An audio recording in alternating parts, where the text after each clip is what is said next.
First reading. A reading from the first book of Samuel, chapter 16, verses 1 to 13. Yahweh said to Samuel, how much longer do you mean to go on mourning over Saul, now that I myself have rejected him as ruler of Israel?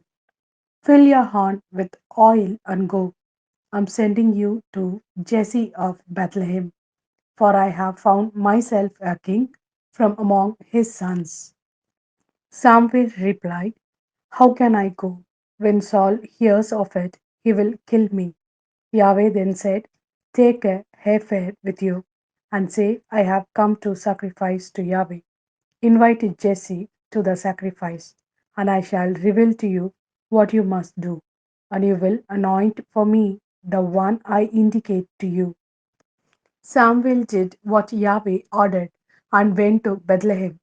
The elders of the town came trembling to meet him and asked, Sir, is your coming favorable for us? Yes, he replied, I have come to sacrifice to Yahweh.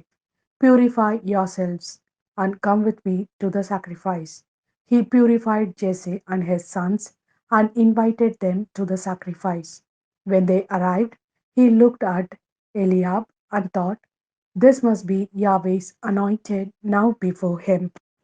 But Yahweh said to Samuel, take no notice of his appearance or his height, for I have rejected him. God does not see as human beings see. They look at appearances, but Yahweh looks at the heart.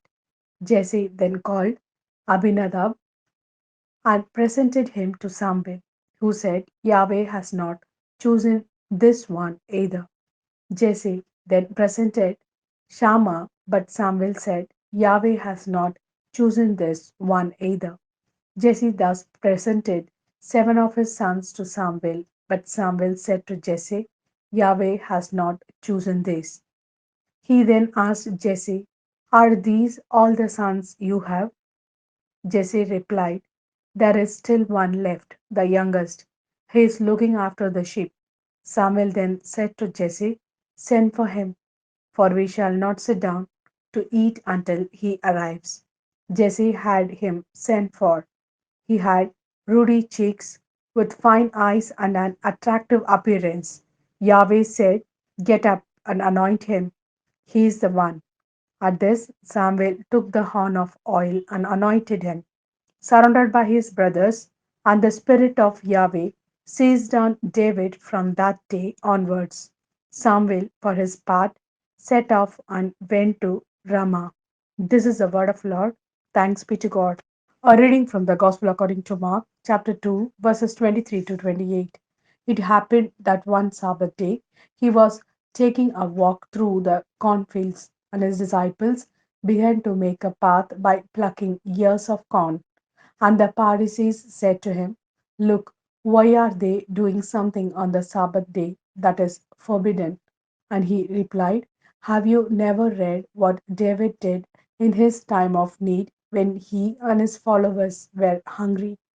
How he went into the house of God when Abiathar was high priest and ate the loaves of the offering which only the priests are allowed to eat, and how he also gave some to the men with him. And he said to them, the Sabbath was made for man, not man for the Sabbath.